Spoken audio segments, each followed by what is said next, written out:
नमस्कार मित्रों, ताजा समाचार सुनने के लिए मेरे न्यूज चैनल को सब्सक्राइब कर लीजिए। खेसारी लाल यादव जी जब बोले हैं कि पवन सिंह बुढ़ा हो गए हैं तो पवन सिंह भी बहुत गर्म हो गए और खेसारी लाल यादव जी का जन्म बधैया का ताल बजवा दिया अपने साजबाज से।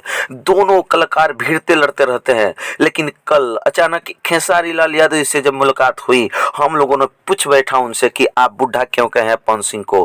खेसारी लाल यादव जी बोलते हैं कि हम कलाकार हैं। अरे हम कलाकारों का काम है हंसाना और मेरा काम और है लोगों का एंटरटेनमेंट करना, तो इसलिए मैं बुढ़ा हो गया है ये बोला हूँ। अभी और बोलूंगा और क्या क्या बोलूंगा मुझे ही पता नहीं है, और मैं बोलता रहूंगा पवन सिंह के बारे में, क्योंकि मैं बोलता हूँ तो वो भी कुछ बोलते हैं, नहीं तो वो चुप रहते हैं। और उनको उकसाने के लिए, चिढ़ाने के लिए मैं अपने जीवन भर उनको बोलता रहूंगा, और जब वो चिढ़ते हैं तो मुझे मजा आता है और लोग भी मजा लेते हैं। इसलिए लोगों को आनंद के लिए और लोगों को मजा के लिए मैं ऐसा करता रहूंगा और करता रहता हूँ। धन्यवाद।